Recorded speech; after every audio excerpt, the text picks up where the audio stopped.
الناس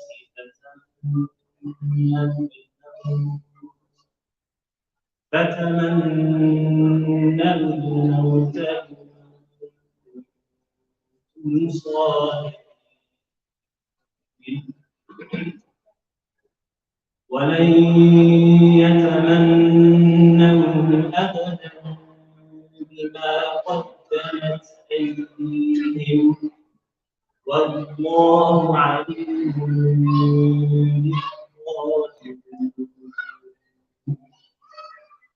ولتجدنهم أحرص الناس على حياة ومن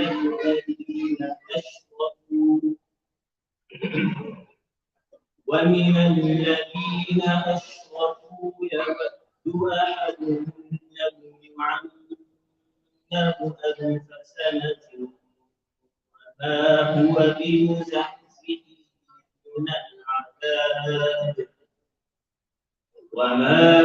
بمزحزحه من العذاب أن يعمر والله بصير بما يعمل قل من كان عدوا لجبريل فإنه نزله على قلبك بإذن الله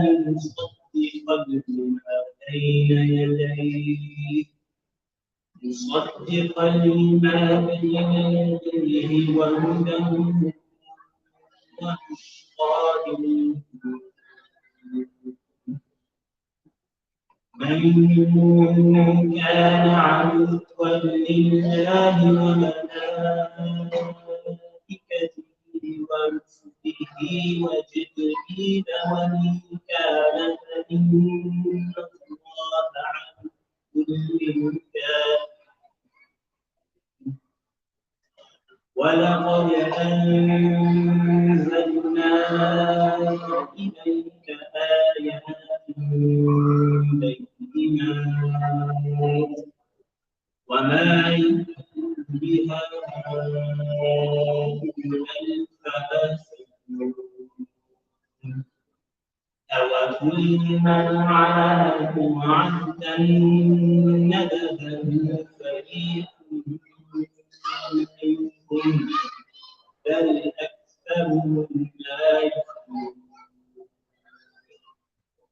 ولما جاءهم رسول من عند الله مصدقا لما بين ولما جاءهم رسول من عند الله مصدقا لما معهم نبذ فريق من الذين أوتوا كتاب الله كأنهم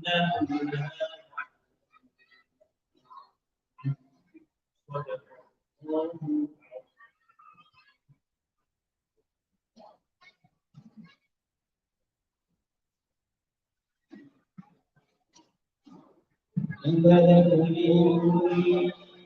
منهم بل أكثرهم لا يعلمون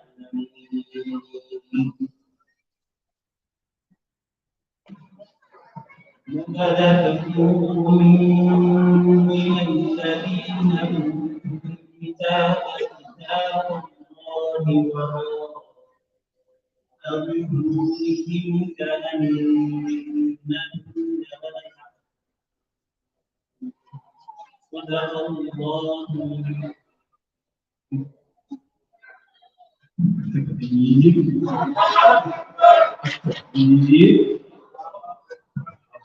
صدق الله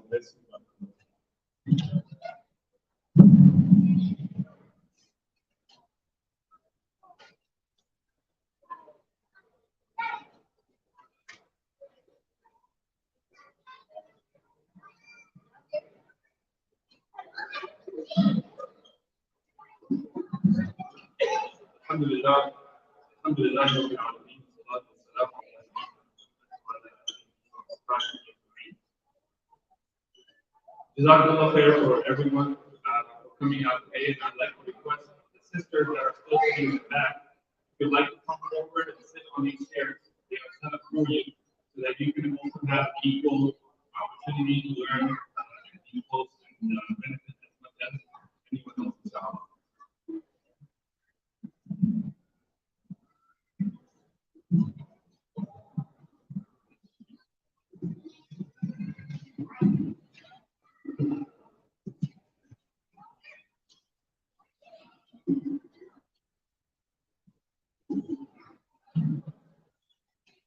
So in today's reminder, that's all we can say, just a reminder.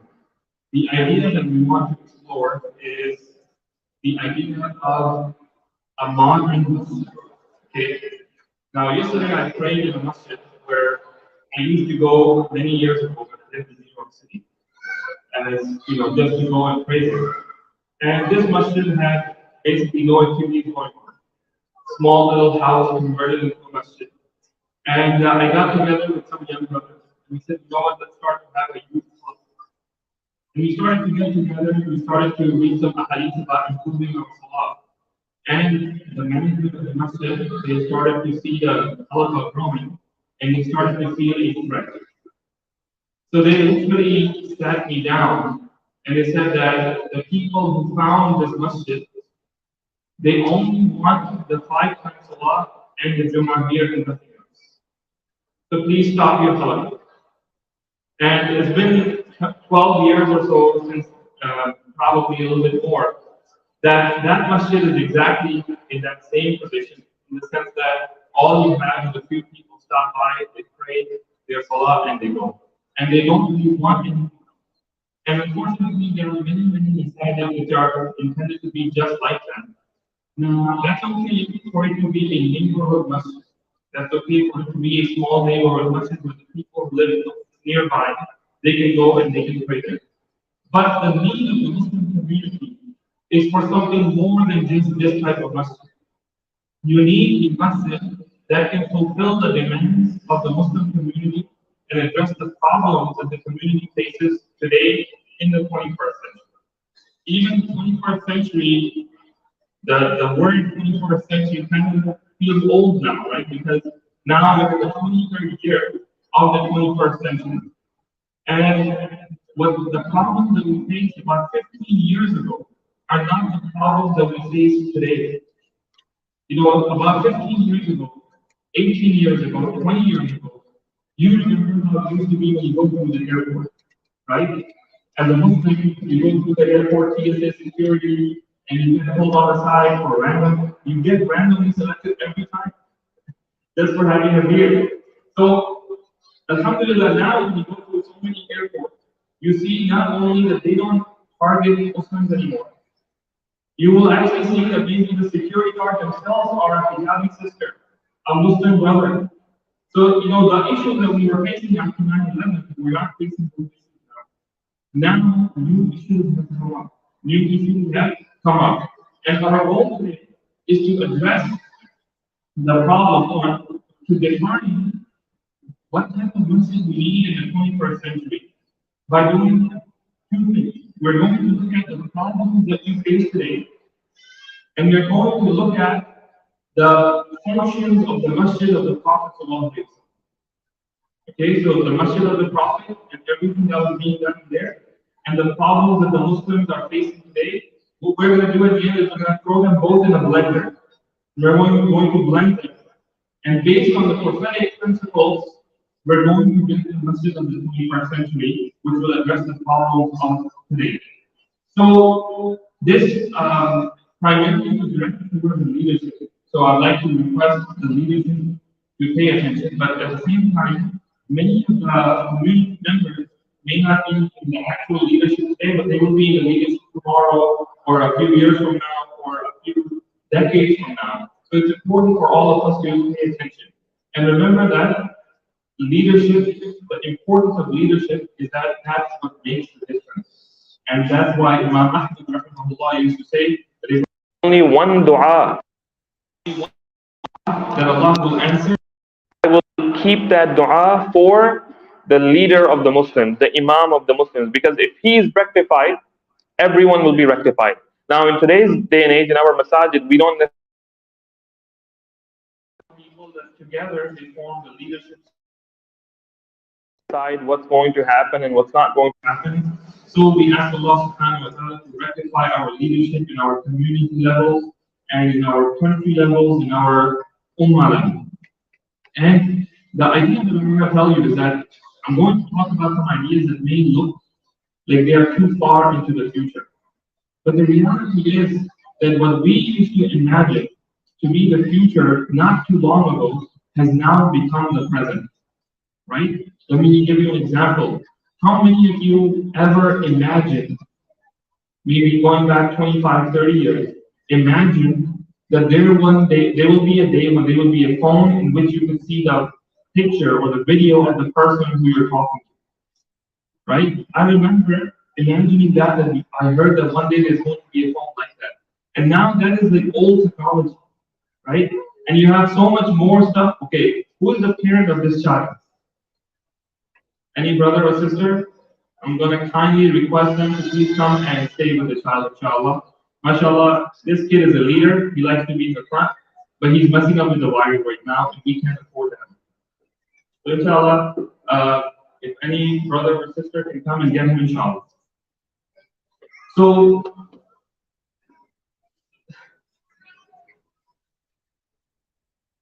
okay, so the example I was mentioning was that futuristic vision is something that we need to remember and understand. The future comes up, creeps up to you so fast that you don't even realize. So we need to make sure that we think as far ahead as possible and plan accordingly. Okay, so do we have a lost parent here? We need to make an announcement that a parent is lost.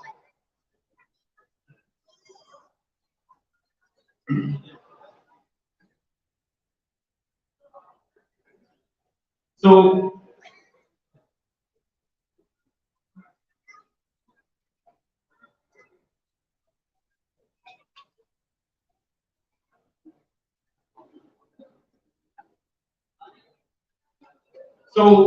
some of the problems that the Muslims are facing today. So before I go to the next screen, I'd like to ask the people.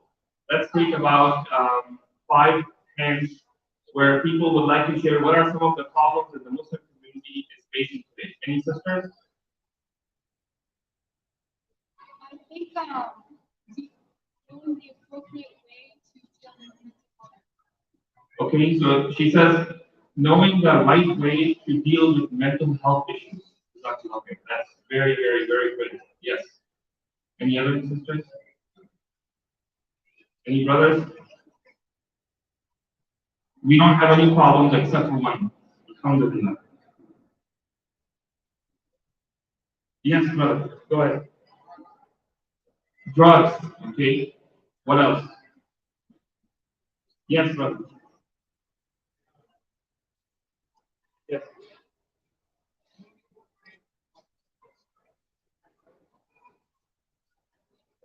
Okay, being able to pray in certain mosques like Masjid al-Aqsa. Is that a problem that the whole Ummah faces? And is that something that's really, really essential for all of us to pray in Masjid al-Aqsa? Not really. It's good and it's very important, and we make dua for our brothers and sisters. However, it's not really essential, right? Yes, young brother right there, but you gotta speak loud.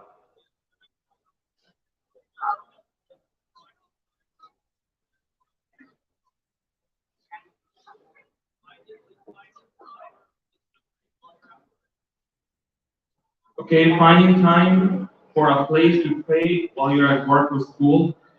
Okay,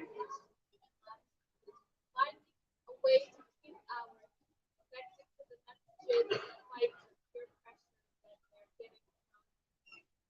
they're getting from okay, so she says that finding a way to keep our youth connected to the masjid and to help them fight peer pressure, negative peer pressure. Okay, any last one from the brothers in this side? Yes, brothers.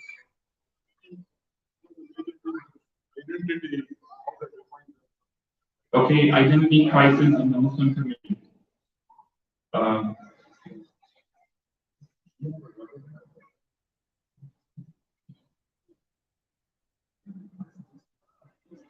so some of these problems are problems that were there forever. You know, peer pressure and the youth has always been an issue. This is a test. And from the time of the Prophet ﷺ, the Prophet ﷺ gave specific advices to the youth because of this. And so throughout the times, you know, there have been certain problems, but there are certain problems which are actually coming up now, and that we need to address them. So one of them is, of course, Islamophobia. Alhamdulillah, Islamophobia is kind of somewhat is in America. It seems to be not the biggest issue for many people because it's kind of like the rise of China is making them more concerned. And according to the FBI and many of the law enforcement agencies, the biggest threat that America faces right now, alhamdulillah, it was never Islam, but there was a time that they felt that radical Islam is the biggest threat. But right now, the biggest threat that America faces internally is what? Anybody knows?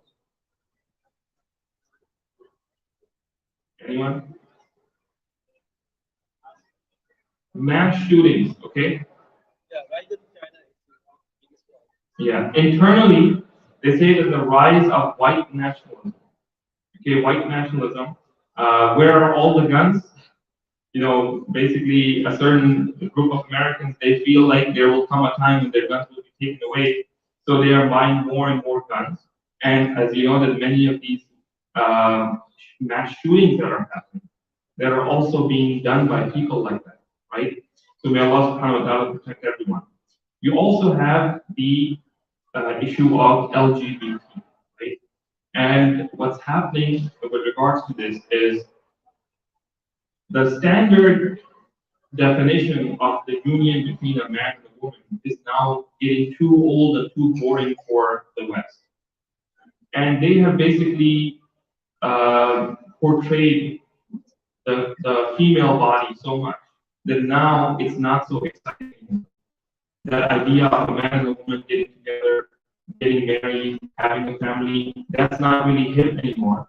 So what's happening as a result of this proliferation of hypersexuality, that now people are looking for new ways to satisfy their lust and temptations. And as a result, the rise of LGBT. Now, this was the problem that I just described to you. This was a problem perhaps about 10 years ago. Now, this problem has evolved into something else, and that is that the LGBT community has become so powerful politically that now if you speak out against them, you will be labeled a bigot. You will not be able to get promotions at work. You may get fired. You may lose your job. And what's happening is that this community is going to try to infiltrate and try to challenge massages as well. Okay, you probably heard about the famous case of the baker that went to Supreme Court, where basically a LGBT couple wanted to get married, and they went to a baker that they knew does not support this. So they went and they asked him that, can you bake a cake for us? And they made it very clear that they were pressing his buttons, that if we want this on the cake and we want this on the cake. And he said, look, this is against my principles. I don't want to bake this cake. So they sued him. And this case went all the way up to the Supreme Court. Now, in the last Supreme Court, that case, I think it was this one or last one, I'm not sure, but basically the Supreme Court sided with the baker. The Supreme Court sided with the baker, and it said that the baker has the right to morally object to something and not be forced into doing something that he does not want to do. However, these people will not stop at this. They will come again with different strategies to try to label anyone. Like right now, if anybody speaks against occupation, if anybody speaks about Zionism, right? If you speak about the oppression of the Zionist regime in Palestine, immediately they label you to be anti-Semite. Okay, this is you hate Jewish people. We say no, we don't have a problem with Jewish people. We have a problem with Zionism. The idea that this land is only a Jewish land and everybody else is a foreigner to that, and this must be a Jewish land. We have a problem with that. We don't have a problem with Jews. We never had a problem with Jews throughout history of Islam. The Jews always came to the Muslims for shelter, but now the strategy they came up with is that if anybody talks about Zionism, label them to be anti-Jewish, anti-Semite. In the same way with the LGBT, if anybody says, hey, I'm not comfortable with this, they're going to say, you are a bigot. And you are against people having their freedom. You are a totalitarian-minded person and things like that. And it's going to get very difficult. And that's the problem that we are facing today. Also, we have the issue of many Muslims, like the sister mentioned, that not just youth, but adults not really practicing Islam. You think about how many people you have for Eid, right? In this community, how many people do you get for Eid? 5,000, okay? And how many people you get for Jum'ah? 1,000. So that means that the 80% of the people that are in this community that have a pretty decent connection that they come to Eid, they are not coming to anything else. They're not coming to any programs. They're not coming to daily salah. They're not coming for Jum'ah. And this is a huge issue that we need to think about. Also, we have the idea of feminism. Right now, feminism is that Islam is not anti-feminist. In fact, one of the famous feminist authors, she wrote a book and she actually began that book with the quote from the Prophet ﷺ that the Prophet said, the best of you are the ones who are best to your families, and I'm the one who is best to my family. Okay? And Islam has given rights to women way before the idea of women's rights came up in the West, right? And I'll give you some examples that might knock some of your socks off, so just hold on to them tightly. Many Muslim women, unfortunately, when they get married, they change their name to their husband's name. And this is not something that comes to us from the Islamic tradition. Okay? In Islam, your identity is given to you at birth, and no one can take that away from you. This idea of taking your husband's last name actually came from the West, where the woman was not considered to be an independent identity, independent person. She was either a type of, I'm using the word slave, but basically she was either in control of her father, and when she got married, she was in control of her husband. Okay? She was not someone who was herself on her own. But Islam gave the woman her own identity. And you see, for example, that the Prophet ﷺ, he said about Khadija radiallahu anha, he said that Khadija radiallahu anha spent on me from her own property. Okay? The Prophet, he never mixed the property of Khadija as his own. He said, she spent on me from her wealth. And when we refer to Khadija radiallahu anha, we know her father's name, Khadija bint Khuwaylid. When we talk about Fatima radiallahu anha, is Fatima the daughter of Muhammad or is Fatima the wife of Ali? Which one is the higher, which one is the identity that Allah gave her? It is the Fatima bint Muhammad, right? So every single person, man or woman, you're given your identity at birth and no one is supposed to take that away. You're not supposed to change your last name. In fact, if you do it for the wrong reasons, for any type of monetary gain or any type of deception, is actually one of the major sins for a person who changed their tribal affiliation or their lineage or things like that. So, but what happened is that there was a lot of mistreatment of women in the West. And the reaction to that came as that, hey, we need our rights too. But once that started going, because Alhamdulillah, Islam has given us a morality, but the people who don't have Islam, who don't have a fixed morality, for them, when they start, they don't know where to stop, right? So now there are those out there who are saying that the woman should have the same rights as men. MashaAllah, it's not a very bad thing, right? It doesn't sound bad. But then they say that, hey, wait, what do you mean by that? It says, well, if a man goes out in public without his shirt on, he doesn't get arrested or a ticket or anything like that, then why can't a woman do the same? Okay? They're like, wait, what are you talking about? So, of course, Islam encourages modesty for all, and Islam has given men and women rights, and Islam has given men and women roles. And Islam has not oppressed the woman and made her to be secondary to the man. But Islam has also defined that man is, Allah subhanahu wa ta'ala says that, the men have been given certain roles, certain responsibilities, and women have been given certain roles, certain responsibilities. If you try to mix that, what you're going to have is you're going to have problems. But when you hear sisters complaining, brothers, I'm talking to you, the sisters have a very, very, very good case because it's so many of our masajid. There are so many masajid where women are not even allowed. I have seen a masjid where the sign says, sisters, please pray at home. Okay? And I have seen very commonly that the area that is dedicated to sisters is always like a secondary area. Like, the lighting over there is not so good. It's not clean as well as the brothers area. It's not paid attention to as well as the brothers area.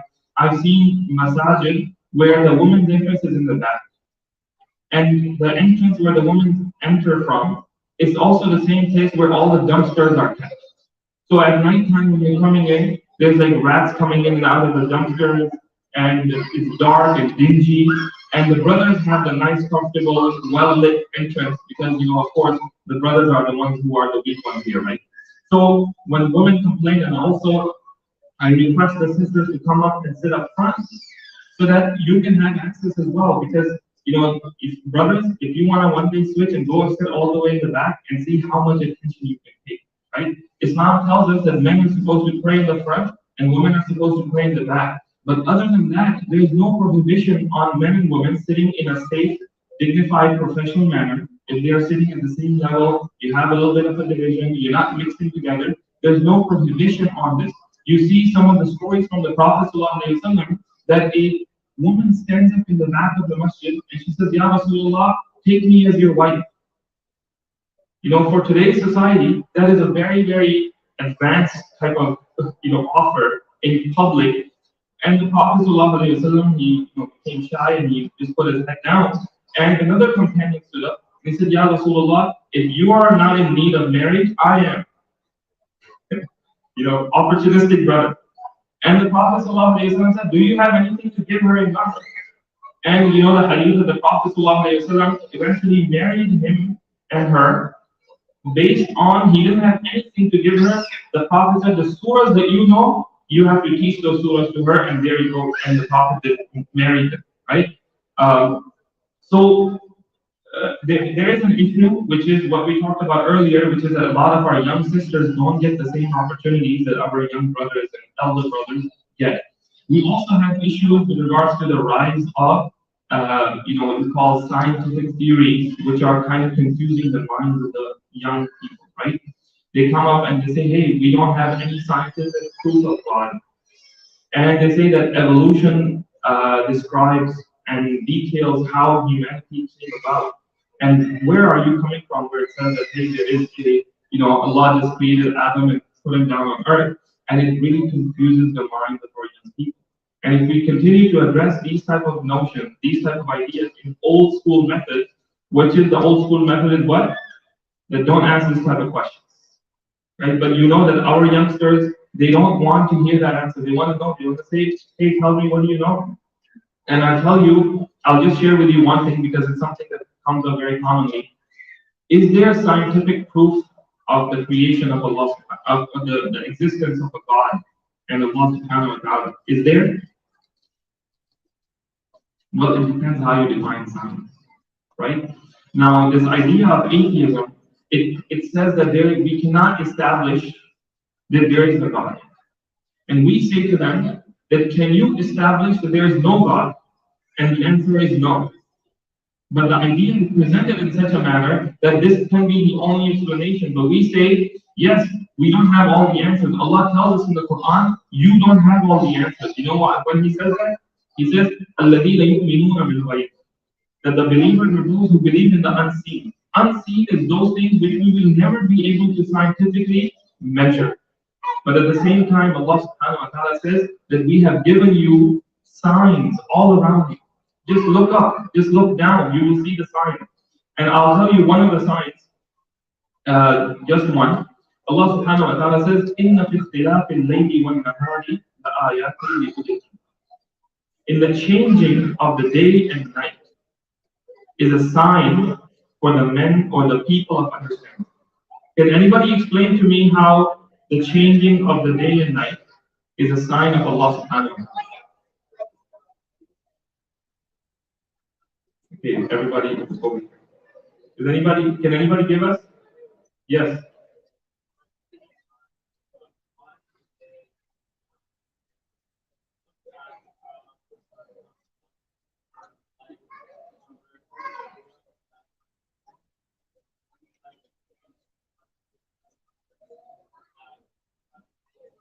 Okay. So for the sake of time, I'm gonna mention to you what I want to share with you is that there's one of the arguments, so there are atheists who are attacking the idea of God. And alhamdulillah, there are many Muslims and there are non-Muslims, the Christians and Jews that are actually answering them from scientific, rational ways as well. One of the arguments for God is what's called the beauty argument. The beauty argument. And the beauty argument says that no matter what culture you grew up in, no matter what country, what language you speak, what your education level is, all humanity throughout time have found sunrise and sunset to be beautiful. Is that not the case?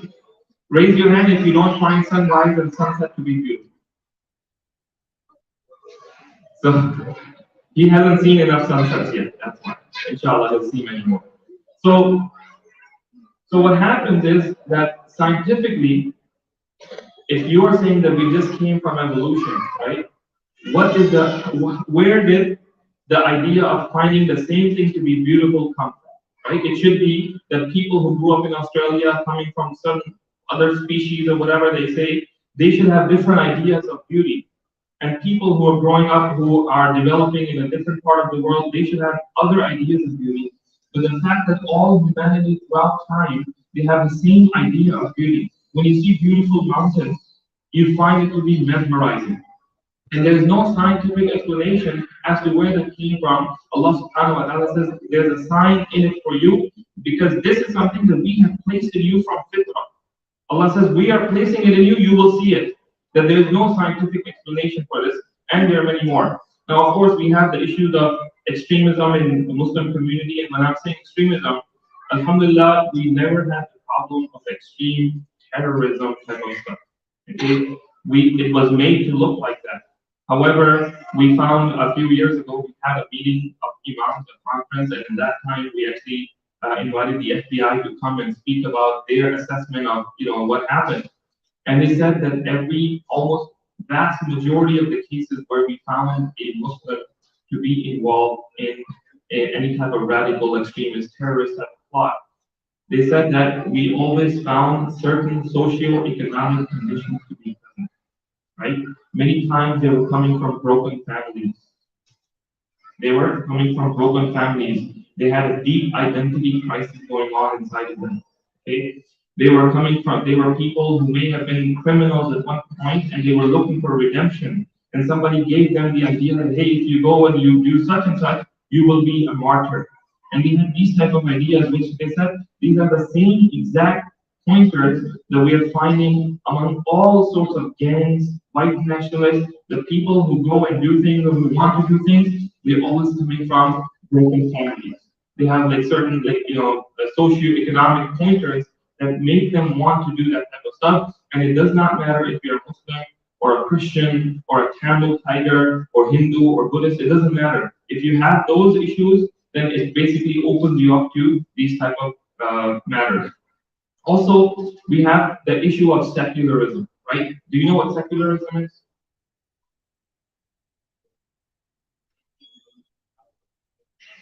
Yeah, secularism is the idea that says, hey, your Islam is your Islam. Come to the masjid, do your prayers, do your fasting, do your dhikr, but don't come out in society and talk about what Islam teaches that society should be like. Okay?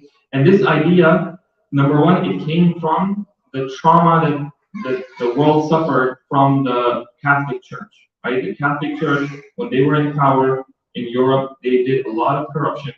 And when the Renaissance, the Enlightenment period, what they call, when that came, they basically said, hey, we have to limit the power and the authority and the influence of the church to the church. And we need to not let them stay inside and do whatever you want, but don't come outside. Here, we're going to manage it in a better manner. So that trauma has transferred over to many Muslims as well. And of course, the dictators in the Muslim world, they love this. They love this idea because they don't want people to stand up and say, hey, who gave you the right to do this, right? So what happened is that they also promote certain scholars, certain movements, which promote the idea of just nothing but spirituality. Just do your ibadah, but don't go out in society and command good and forbid evil. But we see that our Prophet ﷺ, and every Prophet of Allah mentioned in the Quran, when he addressed his people and he called them to worship Allah subhanahu wa ta'ala, he also addressed the evils in that society. He also addressed whatever evils existed in that society, he spoke about them. When the Prophet ﷺ, in the earliest days of Makkah, he received the revelation and he went out and he read it in public that this young girl that you are burying alive on the day of judgment, this girl is going to be asked for what crime it was killed. And of course, the girl is going to say, how could I commit a crime? I was just born. And of course, when that testimony is given that she did not commit any crime, then the attention will turn towards those who did it. And they will have to answer. So in the earliest days of Islam, in the earliest days of Makkah, the Prophet ﷺ is raising social justice issues, right? So this idea of secularism, which is give unto God what is God and give unto Caesar what is Caesar's, right? This idea came from there, and we say everything belongs to God. And we as Muslims have a role to play in a positive manner, to bring the positive teachings of Islam to the society around us. And this is what the prophets of Allah did. Then you have the issue of so many masajid which have basically zero civic engagement, right? I'll give you a sad example that there was a masjid that wanted to expand, and they were building up, and of course, as you know, that one of the most common problem that the masajid have is a parking problem, right? So they wanted to get some land, and they wanted to get the permission of the city to basically use that land for parking. So they said, okay, we're going to have a city council meeting. So the masjid announced to everybody that, hey, we need to fill up that hall to show that we all need to get this parking space, okay? So they all went there, and people got up and they said, you know, we have been living in this community for 15 years, and we have a right to be able to worship and to have parking space, and we need that permission from you. So somebody got up from the people who were opposing them. They got up on the mic and they said that we have been running a soup kitchen down the block from you for more than 15 years, and we have never seen you guys there. Go ahead and answer that. We have been running a soup kitchen and we have never seen you guys. Now, the opposite also happens, where when the Muslim community is engaged in their local community, they're involved with the mayor, with the senators, with the congressmen, and they are educating them. Then what happens is, when a problem occurs, those are the people that come and stand together with the Muslims. So many times, whenever a masjid has been attacked, you have had churches that are offering them space. You have people coming from churches and synagogues to come and stand as protectors of the masajid when those things happen, right? When they were engaged.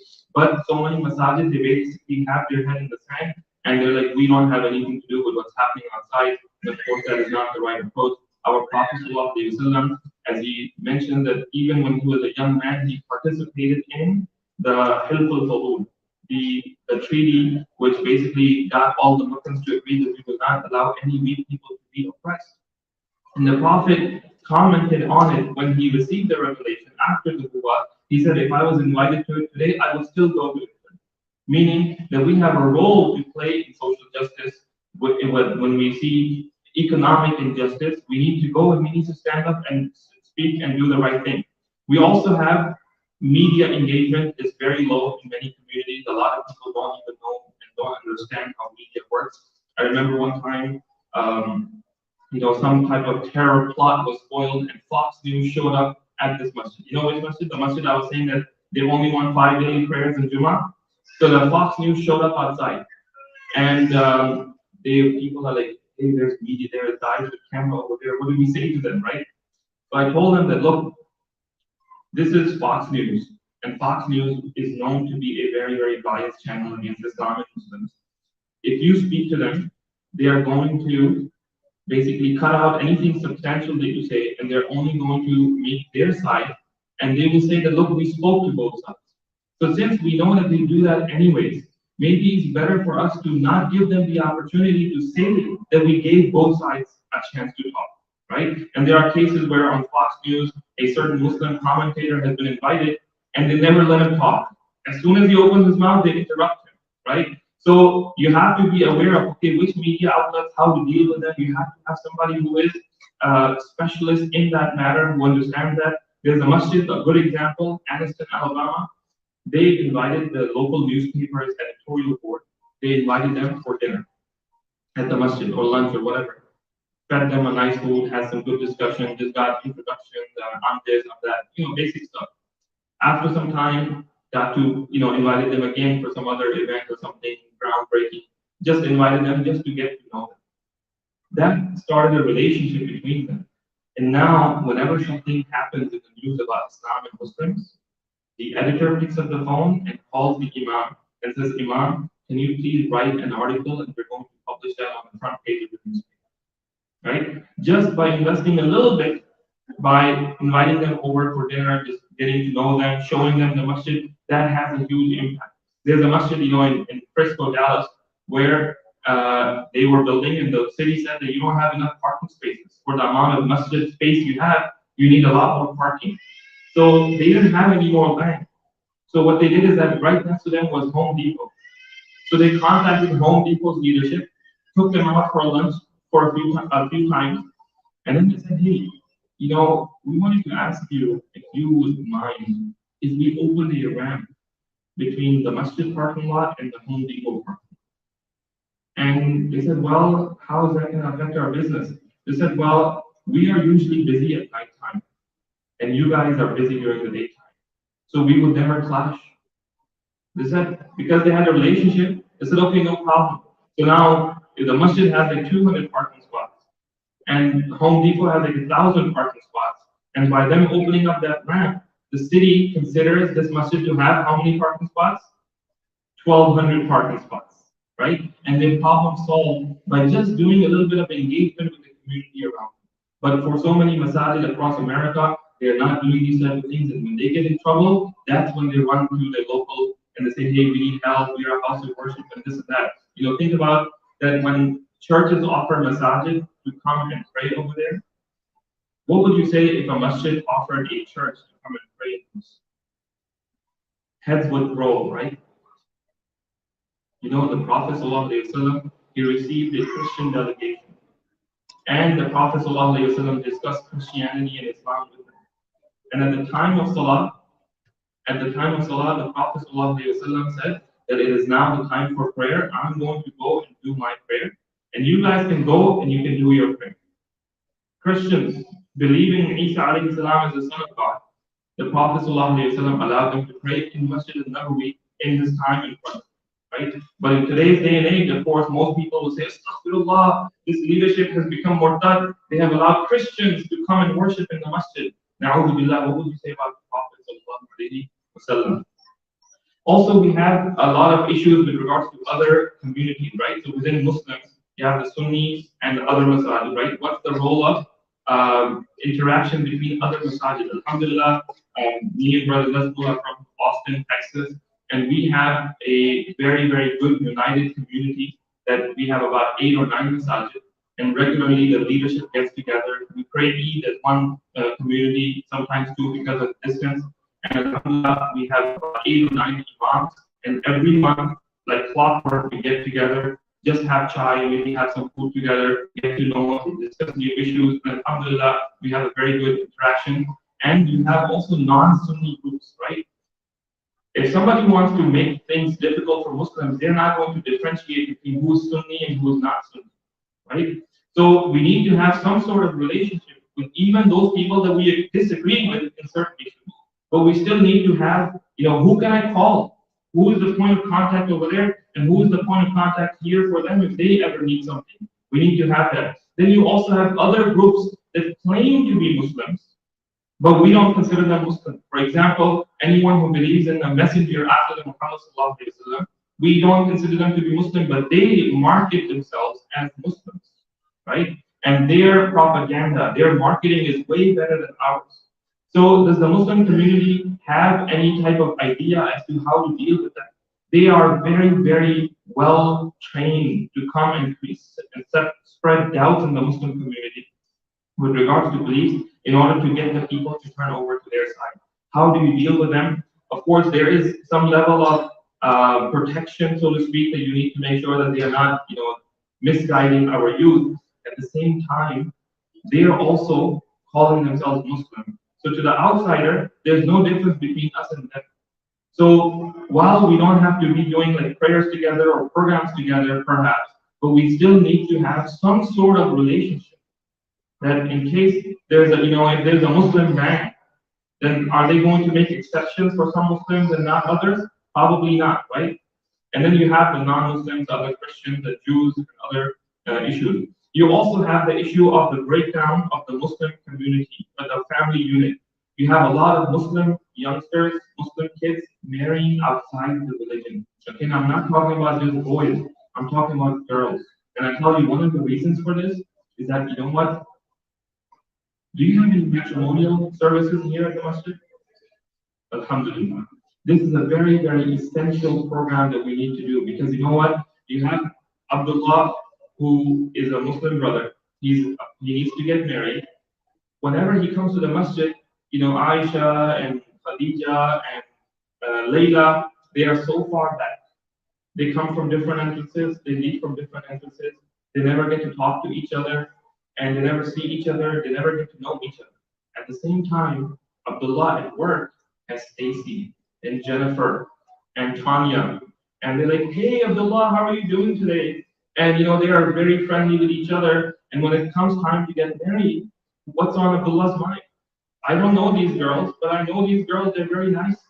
In the same way, the Aisha and Layla, they never get to talk to Abdullah and Muhammad and Ahmed, but Mike at work and Brian and Tony, they always compliment how good she looks, her hijab looks so beautiful, and this and that. And when she gets sick and tired of looking in the Muslim community, having such high standards and very difficult conditions to meet, at the end of the day, she gets sick and tired, and she says, "No, I'm just going to go with the guy who is begging me." Right? So we really, really need to loosen up some of our rules within the guidelines of Islam, and we need to get our young singles and older singles together so that they marry together with each other instead of going outside. Otherwise, we're going to have a lot of problems. We also have a lot of parenting issues. Okay, now we're out of time, but I'm going to just quickly summarize. One brother I was discussing with him that in my experience, now my kids, alhamdulillah, they go to Islamic school. I have 4 kids, they go to Islamic school. But I have come to realize that it does not make a difference, a huge difference, whether your kids go to Islamic schools or they go to public schools. What makes a huge difference is the type of parenting that the parents are able to provide. I have seen parents who are very active in their kids' lives, they're very engaging, they talk, they chat, they play, they're very open to their kids, they really communicate well, and they teach them in a nice, smart manner. And these kids are very well mannered, very well engaged. They come to the masjid even though they go to a public school. And I have seen, unfortunately, Muslim kids whose parents are absentee parents, right? They think that if we just send the kids to the Islamic school, everything is going to be fixed. And you see some of the worst behavior coming from them. So, alhamdulillah, Islamic schools are very good, and especially with the issue of these social issues, LGBT type of stuff. Islamic schools are a protection for our kids. But the real solution to raising good children is to become really well-informed parents. And I say the more we as a community invest in premarital counseling and post-marital counseling and pre-parental counseling, right? Before they become parents, they need to learn how to be parents properly, how to discipline their child, how to train their child. If we invest in these resources, we will be saving the next generation. But if we don't invest and bring professionals who are well trained in these type of issues, we're going to have a lot of problems. So now very quickly, but let's look at the Masjid of the Prophet Sallallahu Alaihi Wasallam. You have I have a video here, but we don't have time, so we're going to just go next. That the Prophet's Masjid primarily is a big open hall, right? And there's space for men and there's space for women, right? Now, can anybody tell me how high was the barrier between the men and the women in the Masjid of the Prophet Sallallahu Alaihi Wasallam? 6 feet or 10 feet or 12 feet? As tall as the Kaaba? As tall as the wall between the United States and Mexico? How tall was it? It was low, like about 4 feet? 3 feet maybe? What is that? Oh, you can see and talk through the barrier. Okay. Anybody else? What is that? Brother, are you saying there is no barrier in the Masjid of the Prophet? Are you like some type of liberal or progressive Muslim? There was no barrier in the Masjid of the Prophet ﷺ. The Prophet ﷺ said there was only distance, but even that distance sometimes used to get filled up. Right? The Prophet said the best rows for the men are the front rows, and the best rows for the women are the back rows. So the first line of the woman is by the wall. When that line fills up, then the second line starts to fill up in front of them. And there's no problem in Jama'ah, you can walk in front of the line as people are praying, no problem. And here, the first line lines up, then the second, then the third, and basically it organically grows, okay? To the point that one day the Prophet ﷺ said to the woman, he said that don't raise your head immediately after sujood. Because there were some men who didn't have enough clothing to cover themselves properly, so when they would go into sujood, their private parts would show. So the Prophet said, don't raise your head immediately, give a second so the men can sit up and sit down properly, then you raise your heads. Okay? Is there a need for a barrier in that masjid because of this issue? We would all probably argue that yes, but the Prophet ﷺ did not put a barrier. He did not put a barrier. Remember that you might say that, hey, what's wrong with the barrier? I tell you what's wrong with the barrier. You know, as long as you have a decent separation, that's okay. Just like the Prophet ﷺ. The problem is that when your teenage daughter, 12 years old, 13 years old, 14 years old, when she goes to school, she can sit right up front close to the teacher, right? When she goes to college, she can sit right up front close to the teacher. If she wants, we all know that people who sit in the front learn more, people who sit in the back learn less, right? So when the same young girl comes to the masjid, she's always left to the back, all the way in the back. And what else is also there in the back? Sisters, please take care of the kids, right? So that young girl who's trying to listen and pay attention, all the kids are running around and all the kids are left with the parents. And what you have is it's very, very difficult. So what happens? What do you see most of the young girls doing in the back? TikTok, Facebook, Instagram, because it's really, really difficult to pay attention, right? And I also say that just the way many masajid now have a room for sisters to babysit their kids, like young kids who will make noise. Alhamdulillah, we also need to have, and we have one room in also masjid. We also need to have space for dads with kids, right? Is it fair for us to always leave the kids with the moms? No, it's not, right? Dads also have a responsibility. So many of the newer masajid that are being built, they're building a space for babysitting for moms and a babysitting, mommy sitting and daddy sitting. Okay, where they are separate, whatever noise happens in there, it doesn't affect the rest of the crowd, and because everybody is there with their kids, they don't mind each other, right? But the uncle whose kids are growing up, he wants to kill somebody when he hears a kid making noise, right? So you also have the Masjid of the Prophet as a community gathering place, center for information for people living nearby. You have diplomatic activities such as interfaith efforts going on. You have the command center, planning and organization and execution of major issues taking place from the Masjid of the Prophet. You have services for the needy. You have services for the needy, which is ashab al-suffah, right? Any homeless person would come and stay in the masjid. Of course, in our time, there are insurance liability type of issues. Usually, it's not a good idea to let somebody come and stay inside, but the masajid needs to have some sort of a fund and like a contract with a local hotel that anytime somebody comes in need of emergency shelter, for the masjid to be able to pay for maybe 3 nights for them to stay in a safe space until they can get a hang of the situation around them, right? But in the time of the Prophet, any homeless person could come and stay right there. Also, social services like marriage, and we're not talking about just doing the nikah, but actually helping people find marriage. Also, divorces are taking place in the Masjid of the Prophet, advice is being given, and these are the type of issues that the Masjid is a place of knowledge and learning, which alhamdulillah many of our masajid are doing. So what we need to have in the modern masjid is all of these areas, along with things like conference rooms, where politicians could be engaged, media professionals could be engaged. There's a masjid called MAPS. Anybody ever been to MAPS? Muslim Association of Puget Sound in Seattle area? Anybody raise your hand up high if you've ever been to Seattle? Okay.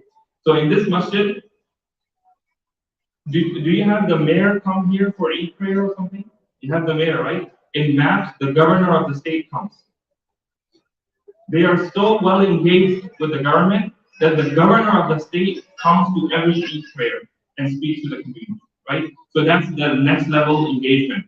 You also have the cafeteria idea, right? Which is something not too far from here. I did this example in Texas from a very, very far masjid, but here that masjid is right now down the highway, which is the idea of the common word cafe. Anybody here been to common word cafe? Yeah, right. So the idea that a lot of people are working from home right now. So imagine if you had a nice Starbucks style cafe in the masjid, properly professionally run, where you could come and instead of sitting in a Starbucks and doing your work, you can actually come there. The masjid could make some income from you buying coffee and every 1 hour you need to go get some more food and whatever. And the masjid can make income and you could be right next to the masjid in the masjid campus. Time for salah comes, you come and you pray. When it's time to study for exams, you study in this area and you come and you pray as well. You also need a very important study area like a library with bookshelves. I know that books are kind of getting old, but when you put them in front of people, when you give people access, people read. Also, you need, of course, the community hall events, which alhamdulillah you have. You have this idea of gym for Muslim women. Okay? Does this need to be in the masjid? Maybe, maybe not. But this is a need from the Muslim community, right? How many brothers here, raise your hand if you work out at home? Raise your hand. If you work out, if you exercise at home. MashaAllah, very, very few brothers. How many of you work out at a gym outside? Okay, you have a lot more brothers. Okay, how many sisters work out at home? Any sisters work out at the gym? Okay, so is this a gym that so I'm not going to ask you, but basically for a lot of gyms, for a lot of Muslim women, it's a problem. The problem is that there are men over there. There are women over there, right? And for a Muslim woman, for her to be running on a treadmill, for her to be doing some serious exercise, it may expose parts of her body. It may expose, the shape, the form of her body. Somebody could be, looking or something. So the Muslim women need a space which is private, where they can get together, a proper professional gym. And it could actually be a source of income for the masjid, right? It could be something that they could get membership. And other women, I can guarantee you, there are many non-Muslim women who do not want to go to a gym where there are men staring at them all the time. Okay? And a lot of our Muslim women, because of the type of food that we eat and the sisters who are staying at home, there's a trend that around the age of between 40 and 50, their health plummets. Okay? Their health plummets because they are not getting around as they need to, and they're staying home, and it's having a cost. So it's taking a toll. So we need to think about these type of ideas as a futuristic masjid, a futuristic community which serves everyone and all the needs that we need to fulfill. You also have the idea of knowledge stations, where basically a new Muslim comes, he wants to learn about Salah, right? You have some sort of like a station that they could go up to instead of being on their phone where there's so much more distraction, right? On a laptop where there's so much more distraction, maybe like a dedicated station where they could go and it's only loaded with Islamic materials that they could educate themselves. So while they're sitting here, they can learn something as well. And also, we talked about these things. Things like entertainment programs for the Muslim community, a true home for new Muslims, a connection for new residents and visitors. Alhamdulillah, we have managed to recruit several of your community members to move to our community down in Austin, Texas. So inshallah, when they arrive, we'll have some resources for them for new residents, right? And visitors when they come. We want to connect them immediately. When somebody moves to the area, you want to get them to move to this community and be a part of this masjid, right? Instead of going to other masajid, we want to compete for good. We want to grow the community. So you want to have a really good first impression on people when they come to visit, because a lot of people, alhamdulillah, when they go and they're looking at a place, they go and look at the masjid as well. If they find the masjid to be a vibrant place, an engaging place, they say, this is where we need to buy a house. This is where we need to rent a house. This is where we're going to live. So you need to be able to engage them right away. So we have these other ideas here as well, meeting the needs of the seniors and the retired, and things like a lot of the seniors who are retired, what are they doing at home all day? They're not doing much, right? So some of the communities, what they do is that they actually have a van, and that van goes and picks up the seniors, brings them to the masjid during the daytime. Because their sons, their daughters, they are busy at work, they're busy with their kids' school and whatever. So during the daytime, they bring the seniors over and just put some newspapers on the table, offer some tea, and let them get to know each other and socialize with each other. Because as they get older, the need for socialization is very important, and a lot of elders, they start to get very isolated. They're alone, they don't have anyone to talk to at their level. Like think about, those of you brothers who are 40 years old. Do you like to talk and hang out with somebody who's 30 years younger than you? You don't, right? So your parents that are sitting at home, their intellectual level and your intellectual level is like 30, 40 years apart, right? So they need people to hang out with that they can actually connect with. So this is an idea that some of the masajid are implementing. And of course, many women that are staying at home, that's a perfect time for you to have a lot of programs for them during the daytime. And of course, Imam's office, right? Is Imam's office important? So actually, Imam's office is very important for a number of reasons. Number one is that when you want someone to get special attention, you need to kind of make a gesture towards them. So the Prophet ﷺ, he one day he took Abdullah ibn Abbas and he sat him on his camel. And Abdullah ibn Abbas said that I was riding the camel of the Prophet and he said to me such and such. Right? It's such a special moment for him. So number one, you have this type of things that you want to talk to a young brother, you take him to the office of the Imam, that you sits him down, gives him respect, maybe offers him tea. That alone has a huge impact on the person, right? On top of that, what you need to have is privacy. You need to have privacy, right? So let's say that there's one brother that everybody knows in the community, and there's one sister that's his wife that everybody knows in the community. Let's say that you can all see the entrance to the Imam's office, and one day you come for Salah and you see the brother and the sister with like a angry face coming out of the Imam's office. What do you think? You immediately know something's happening, right? And their privacy has been violated. Their privacy, and because of that, some of you will be afraid of getting help from the Imam, because you're afraid that people in the community will find out, brothers and sisters, right? So some of the scholars, they are recommending that the masjid's Imam's office or some type of counseling room should have access from outside. So they can come from outside and they can come directly in there where nobody sees them, who came in, who left. So that way, their privacy can be protected and people will not start to spread rumors that, hey, I saw such and such brother and such sister going into the Imam's office. They talked for an hour and then they came out and I saw the facial expression. I think they're going through a divorce. Okay? Unfortunately, Muslim community is very good at that. So you also have the idea where you can actually make some income from the community, but also have this usage. Perhaps have a guest room at the masjid, right? very well neat and clean. You have a little bathroom in there, you have a shower in there, you have a bed and basic necessities there. When you have guest speakers coming in, have them stay over there. And when you have no guest speakers, you can actually, the way you build it, you can actually rent it out on Airbnb. And imagine, in the time of the Prophet, there was a prisoner. He was tied up, but where did they tie him up? They tied him up with one of the pillars of the masjid. The Prophet let him be tied up there for 3 days. Okay, they fed him, they let him go to the bathroom, but for 3 days he was tied up in the masjid.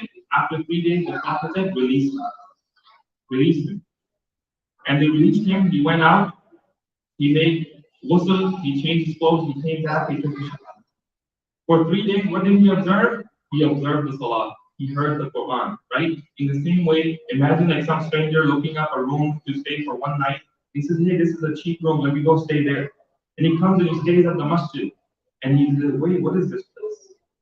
That may be the introduction to Islam for a person like that, right? Hopefully it's not a negative introduction where people are like so messy and dirty and wasteful that they say, oh, these are not good people. But this is something that could be thought about. And a social services desk where people who need help, maybe they need medical insurance, maybe they need some paperwork help, they can go to this help, they can go to this table to get help from someone who is an expert in this. Now, what we did not mention is human resources and human management, right? That what we also need, along with a nice building and all the facilities, is the people to run those programs. Okay, and as I was sharing with the leadership today, that many of the big masajid today, they have moved on from the idea of having just one imam do everything because it's not really possible, right? What they are doing is now some masajid, it's one masjid, they have 5 imams. Okay, you have one imam whose special job is to deal with the youth.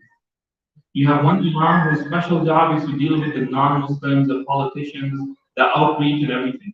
You have one imam who's kind of like the senior scholar. You have one imam who's in charge of all the rituals and daily prayers and whatnot. And now some of the masajid are even starting to have female scholars as full-time employees of the masjid. So they are there doing full-time programs for sisters and providing counseling for sisters directly. Because unfortunately, not unfortunately, but because of the way Allah has created us, there's a gap between a male imam and the female sister, right? You can only discuss so much, especially at a certain age. Imam kind of like stays away, the sisters stay away, but that gap needs to be filled by someone. So some of the masajid, they're starting to have women scholars, sister coordinators to actually fill in that gap as well. And of course, unity and a vision. The bigger vision you have for your community, the better you can build and the better you can, develop accordingly. And basically where are we going and how will we get there? And lastly, I'll mention this idea that what you want to have in terms of the leadership is the idea of good cricket teams. We have some really bad cricket teams. And we have some good cricket teams where you see that some of the people are like almost 40 years old, and some of the people are hardly 20 years old. And what's happening is that they have a system where the younger guys come and they learn from the older guys, and they play together for a few years. Then the older guys retire, and now the younger guys are the older guys, and the new younger guys are coming. So the same way masajid leadership, they need to have younger people get involved and to train them, to let them see how things are run. This idea that if everyone above 40 was to be taken away from this earth, everyone under 40 had to run all of our masajid in our Islamic schools. You think they are able to do that? You think they're ready to do that? They are not, right? But we need to train them. And the Prophet and Umar ibn Khattab, he used to have a 14-year-old Abdullah ibn Abbas in his shura. 14 years old. He said that I appreciate the perspective that this young boy has to offer. So we need to also have this type of training as well. And we ask Allah subhanahu wa ta'ala to grant us the tawfiq to help us build this community and every community in the world to be a community which can address the challenges that the Muslims face today. I am ready for Q&A, but anybody that wants to go and eat, you're welcome to go and eat. If anybody has any questions, inshallah, I'll be here and I'll answer them.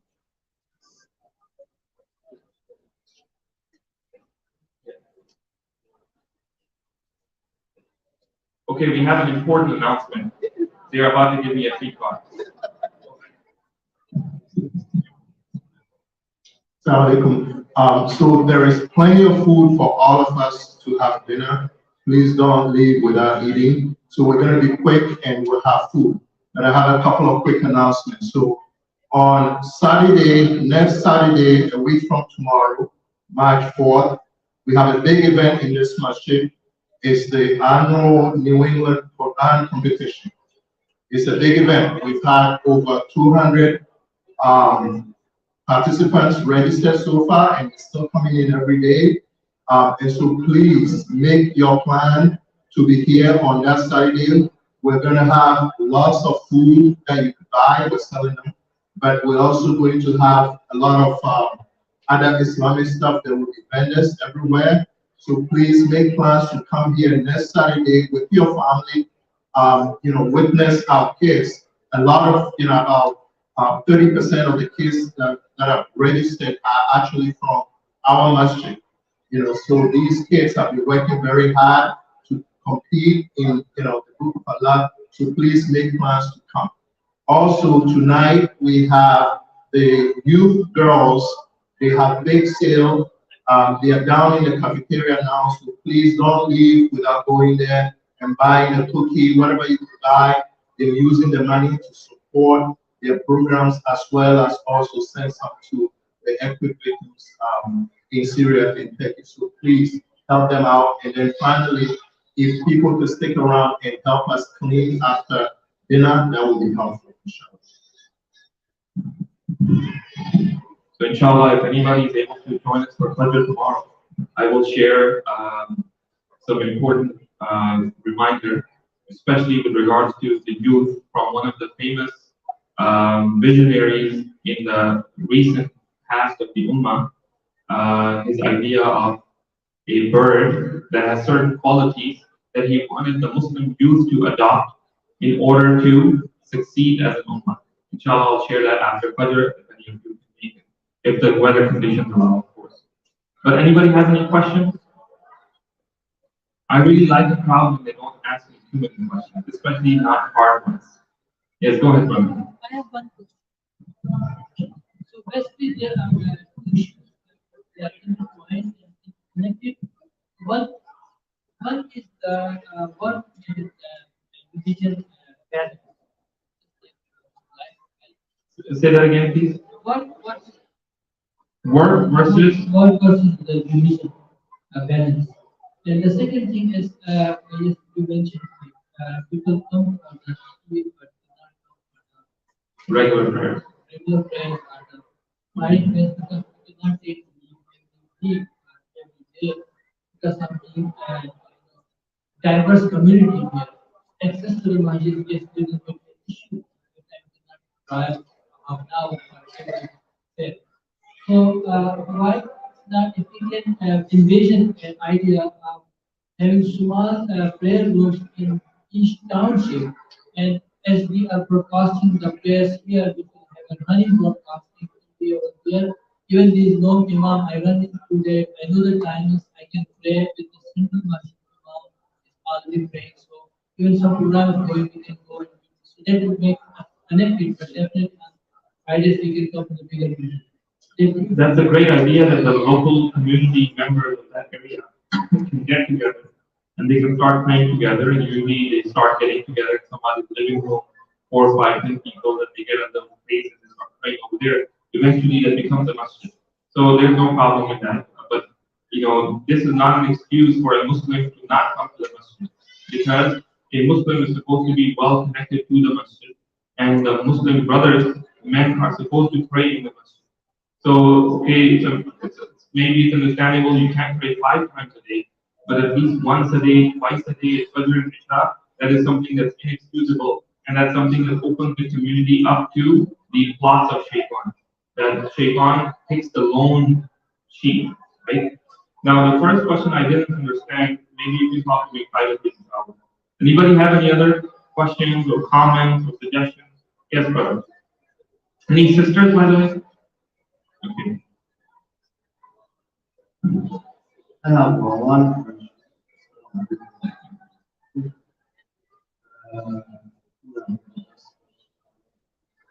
not very problem Islamic school for children. Now, the government school, there is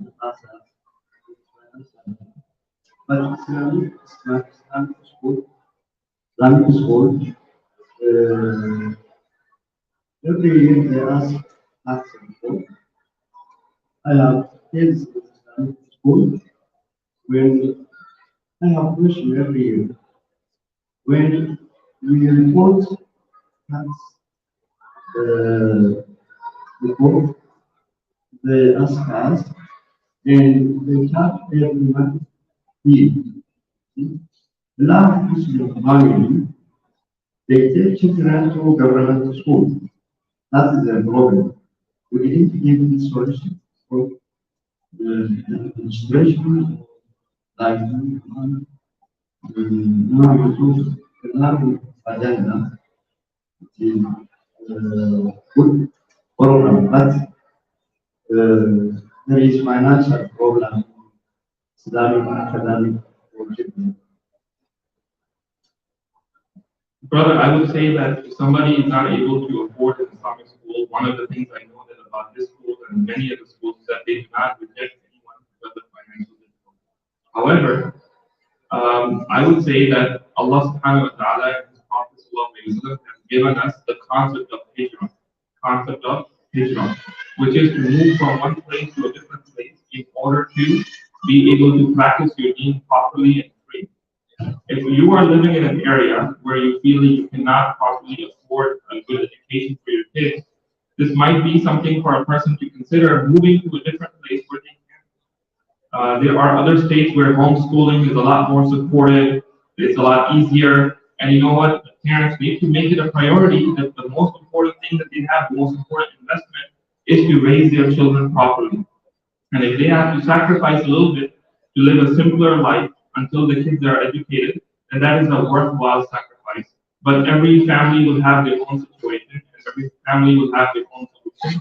But don't think that a person is caged in just one option, but there are many, many, many different options that can be taken in order to take care of the situation.